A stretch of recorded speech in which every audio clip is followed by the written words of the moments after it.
ونصلي على رسوله الكريم أما بعد فأعوذ بالله من الشيطان الرجيم بسم الله الرحمن الرحيم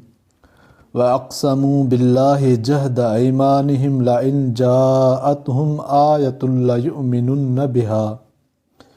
قل إنما الآيات عند الله وما يشعركم أنها إذا جاءت لا يؤمنون۔ اور وہ قسمیں کھاتے ہیں اللہ کی تاکید سے کہ اگر آوے ان کے پاس کوئی نشانی تو ضرور اس پر ایمان لا دیں گے۔ تو کہہ دے کہ نشانیاں تو اللہ کے پاس ہیں، اور تم کو اے مسلمانوں کیا خبر ہے کہ جب وہ نشانیاں آویں گی تو یہ لوگ ایمان لے ہی آویں گے۔ پچھلی آیت میں اس کا ذکر تھا کہ رسول کریم صلی اللہ علیہ وآلہ وسلم کے کھلے ہوئے معجزات اور اللہ تعالیٰ کی روشن نشانیوں کے باوجود ہٹ درم لوگوں نے ان سے فائدہ نہ اٹھایا، اپنے انکار و ضد پر جمے رہے۔ اگلی آیات میں اس کا ذکر ہے کہ ان لوگوں نے اپنی ضد اور ہٹ درمی کا ایک نیا روپ یہ بدلا کہ حضرت صلی اللہ علیہ وآلہ وسلم سے خاص قسم کے معجزات دکھلانے کا مطالبہ کیا، جیسا کہ ابن جریر رحمۃ اللہ علیہ نے نقل کیا ہے کہ قریش سرداروں نے مطالبہ کیا کہ اگر آپ صلی اللہ علیہ وآلہ وسلم ہمیں یہ معجزہ دکھلا دیں کہ کوہ صفا پورا سونا ہو جائے تو ہم آپ صلی اللہ علیہ وآلہ وسلم کی نبوت و رسالت کو مان لیں گے اور مسلمان ہو جائیں گے۔ حضرت صلی اللہ علیہ وآلہ وسلم نے فرمایا کہ اچھا، معاہدہ کرو کہ اگر یہ معجزہ ظاہر ہو گیا تو تم سب مسلمان ہو جاؤ گے۔ انہوں نے قسمیں کھا لیں۔ آپ صلی اللہ علیہ وآلہ وسلم اللہ تعالیٰ سے دعا کرنے کے لیے کھڑے ہو گئے کہ اس پہاڑ کو سونا بنا دیجئے۔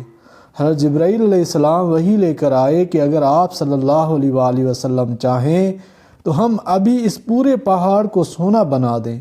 لیکن قانون الہی کے مطابق اس کا یہ نتیجہ ہوگا کہ اگر پھر بھی یہ ایمان نہ لائے تو سب پر عذاب عام نازل کر کے ہلاک کر دیا جائے گا، جیسی پچھلی قوموں میں ہمیشہ ہوتا رہا ہے کہ انہوں نے کسی خاص معجزے کا مطالبہ کیا، وہ دکھایا گیا اور وہ پھر بھی منکر ہو گئے تو ان پر خدا تعالیٰ کا قہر و عذاب نازل ہو گیا۔ رحمت للعالمین صلی اللہ علیہ وآلہ وسلم چونکہ ان لوگوں کی عادات اور ہٹ درمی سے واقف تھے، بمقتضائے شفقت آپ صلی اللہ علیہ وآلہ وسلم نے فرمایا کہ اب میں اس معجزے کی دعا نہیں کرتا۔ اس واقعے پر یہ آیت نازل ہوئی وَأَقْسَمُوا بِاللَّهِ جَهْدَ أَيْمَانِهِمْ، جس میں کفار کے قول کی نقل کی ہے کہ انہوں نے مطلوبہ معجزہ ظاہر ہونے پر مسلمان ہو جانے کے لیے قسمیں کھا لیں۔ اس کے بعد کی آیت إِنَّمَا الْآيَاتُ عِندَ اللَّهِ میں اس کے قول کا جواب ہے کہ معجزات اور نشانیاں سب اللہ تعالیٰ کے اختیار میں ہیں، اور جو معجزات ظاہر ہو چکے ہیں وہ بھی اسی کی طرف سے تھے، اور جن کا مطالبہ کیا جا رہا ہے ان پر بھی وہ پوری طرح قادر ہے، لیکن از روئے عقل و انصاف ان کو ایسا مطالبہ کرنے کا کوئی حق نہیں، کیونکہ رسول کریم صلی اللہ علیہ وآلہ وسلم کے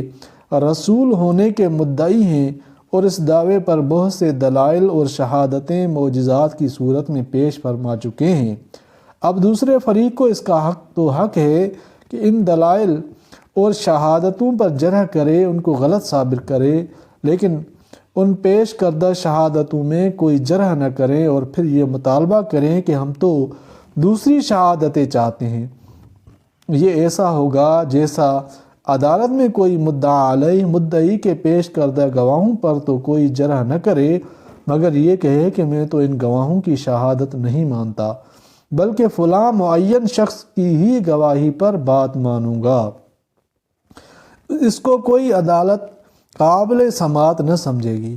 اسی طرح نبوت و رسالت پر بے شمار آیات بینات اور معجزات ظاہر ہو جانے کے بعد جب تک ان معجزات کو غلط ثابت نہ کریں، ان کو یہ کہنے کا حق نہیں کہ ہم تو فلاں قسم کا معجزہ دیکھیں گے جب ایمان لائیں گے۔ اس کے بعد آخر آیات تک مسلمانوں کو فہمائش اور خطاب ہے کہ تمہارا کام دین حق پر خود قائم رہنا اور دوسروں کو صحیح طریقے سے پہنچا دینا ہے۔ پھر بھی اگر وہ ہٹ درمی کرنے لگیں تو ان کی فکر میں پڑنا نہیں چاہیے، کیونکہ زبردستی کسی کو مسلمان بنانا نہیں۔ اگر زبردستی بنانا ہوتا تو اللہ تعالیٰ سے زیادہ زبردست کون ہے؟ وہ خود ہی سب کو مسلمان بنا دیتے۔ اور ان آیات میں مسلمانوں کو مطمئن کرنے کے لیے یہ بھی بتلا دیا گیا کہ اگر ہم ان کے مانگے ہوئے معجزات کو بھی بالکل کھلے اور واضح طور پر ظاہر کر دیں، یہ جب بھی ایمان نہ لائیں گے، کیونکہ ان کا انکار کسی غلط فہمی یا ناواقفیت کی وجہ سے نہیں، بلکہ ضد اور عناد اور ہٹ درمی سے ہے، جس کا علاج کسی معجزے سے نہیں ہوا کرتا۔ اللہ تعالیٰ قرآن پاک کو سمجھنے اور عمل کرنے کی توفیق عطا فرمائے۔ آمین یا رب العالمین۔